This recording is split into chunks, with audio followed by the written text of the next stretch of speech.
ਅਗਲੀ ਗੱਲ ਦੀਪਕ ਜੀ ਕਰੀਏ। ਕੋਟਕਪੂਰਾ ਗੋਲੀकांड ਦੇ ਵਿੱਚ 2500 ਸਫ਼ਿਆਂ ਦਾ ਸਪਲੀਮੈਂਟਰੀ ਚਲਾਨ ਪੇਸ਼।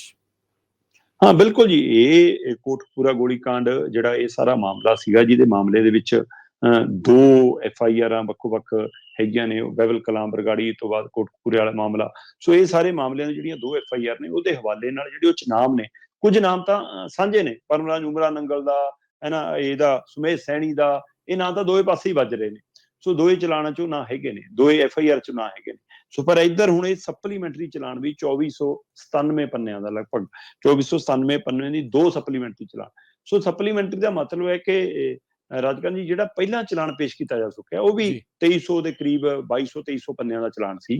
ਜਿਹੜਾ ਉਹ ਚਲਾਨ ਪੇਸ਼ ਕੀਤਾ ਜਾ ਚੁੱਕਿਆ, ਉਹਦੇ ਵਿੱਚ ਹੀ ਕੁਝ ਹੋਰ ਨਾਲ ਐਡ ਕੀਤਾ ਜਾ ਰਿਹਾ, ਕੁਝ ਹੋਰ ਚੀਜ਼ਾਂ ਜੋੜੀਆਂ ਜਾ ਰਹੀਆਂ। ਉਹ ਕਹਿੰਦੇ ਕਿ ਜਿਹੜੇ ਨਾਮ ਪਹਿਲਾਂ ਸੀ ਉਹੀ ਨਾਮ ਨੇ, ਉਹੀ ਆਰੋਪੀ ਨੇ, ਉਹਨਾਂ ਤੇ ਅਸੀਂ ਦੋਸ਼ ਆਇਦ ਕਰਨ ਦੀ ਅਪੀਲ ਕਰ ਰਹੇ ਹਾਂ, ਉਹਨਾਂ ਤੇ ਦੋਸ਼ ਤੈਅ ਹੋਣੇ ਨੇ।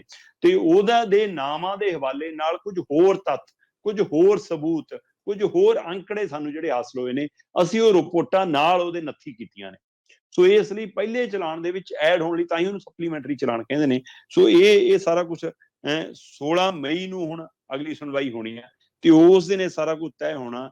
10 ਖੰਡਾਂ ਦੇ ਵਿੱਚ ਇਹ ਮਤਲਬ ਚਲਾਨ ਜਿਹੜੇ ਨੇ ਉਹ ਪੇਸ਼ ਕੀਤੇ ਗਏ ਨੇ। ਸੋ ਮੈਂ ਨਾਂ ਦੇਖ ਰਿਹਾ ਸੀਗਾ ਜੀ ਕੁਝ ਇਹਦੇ ਵਿੱਚ, ਆ ਜਿਹੜੇ ਨਾਮ ਮੇਰੇ ਸਾਹਮਣੇ ਨੇ, ਉਹਦੇ ਵਿੱਚ ਉਹ ਕਹਿੰਦੇ ਜਿਹੜੀ FIR 129 ਆ, ਉਹਦੇ ਵਿੱਚ ਬਕਾਇਦਾ ਤੌਰ ਤੇ ਪ੍ਰਕਾਸ਼ ਸਿੰਘ ਬਾਦਲ ਦਾ ਨਾਮ ਵੀ ਹੈਗਾ, ਹੈ ਨਾ। ਡਿਪਟੀ ਮੁੱਖ ਮੰਤਰੀ ਰਹੇ, ਉਪ ਮੁੱਖ ਮੰਤਰੀ ਰਹੇ ਸੁਖਬੀਰ ਬਾਦਲ ਦਾ ਨਾਮ ਵੀ ਹੈਗਾ। ਉਹ 'ਚ DGP ਉਸ ਸਮੇਂ ਸੁਮੇਧ ਸੈਣੀ ਦਾ ਨਾਮ ਵੀ ਹੈਗਾ, ਹੈ ਨਾ। ਪਰਮਰਾਜ ਉਮਰਾ ਨੰਗਲ ਦਾ ਨਾਮ ਵੀ ਹੈਗਾ, ਚਰਨਜੀਤ ਸ਼ਰਮਾ ਦਾ ਨਾਮ ਵੀ ਹੈਗਾ, ਅਮਰ ਸਿੰਘ ਚਾਹਲ ਦਾ ਨਾਮ ਵੀ ਹੈਗਾ, ਸੁਖਵਿੰਦਰ ਸਿੰਘ ਮਾਨ ਦਾ ਨਾਮ ਵੀ ਹੈਗਾ। ਤੇ ਇਸੇ ਤਰ੍ਹਾਂ ਦੂਜੀ FIR ਜਿਹੜੀ 192, ਉਹਦੇ ਵਿੱਚ ਉੱਪਰ ਵਾਲੇ 2-3 ਨਾਂ ਤਾਂ ਉਹੀ ਨੇ। ਸੁਮੇਧ ਸੈਣੀ ਵੀ ਹੈ, ਪਰਮਰਾਜ ਉਮਰਾ ਨੰਗਲ ਵੀ ਹੈ, ਸੁਖਵਿੰਦਰ ਮਾਨ ਵੀ ਹੈ, ਤੇ ਇਹ ਤੋਂ ਇਲਾਵਾ ਗੁਰਦੀਪ ਪੰਧੇਰ ਹੈ, ਤੇ ਇਹ ਸਾਰੇ ਇਹ ਵੀ ਨਾਂ ਹੈਗੇ ਨੇ। ਸੋ ਇਸ ਲਈ ਇਹ ਦੋਆਂ 'ਚ ਨੇ। ਸੋ ਹੁਣ ਇਹਦੇ ਉੱਤੇ ਬਕਾਇਦਾ ਤੌਰ ਤੇ 23 ਫਰਵਰੀ ਨੂੰ ਜਿਹੜਾ ਮੁੱਖ ਚਲਾਨ ਸੀਗਾ ਉਹ ਪਹਿਲਾਂ ਪੇਸ਼ ਕੀਤਾ ਸੀ।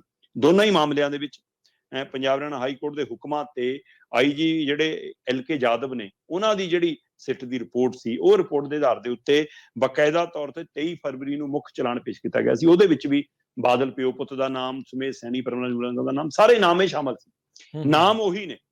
ਤੇ ਹੁਣ ਮਤਲਬ ਕਿ ਇਹਦੀਆਂ ਜਿਹੜੀਆਂ 2015 ਜਿਹੜੀਆਂ FIR ਦਰਜ ਹੋਈ ਸੀਗੀ 192 ਤੇ ਦੂਸਰੀ 129, ਸੋ ਇਹਨਾਂ ਦੋਨਾਂ ਦੇ ਆਧਾਰ ਤੇ 192 ਵਾਲੀ ਦੇ ਵਿੱਚ 1213 ਪੰਨਿਆਂ ਦਾ ਪਹਿਲਾ ਚਲਾਨ ਸੀ ਤੇ 129 ਦੇ ਮਾਮਲੇ 'ਚ 1284।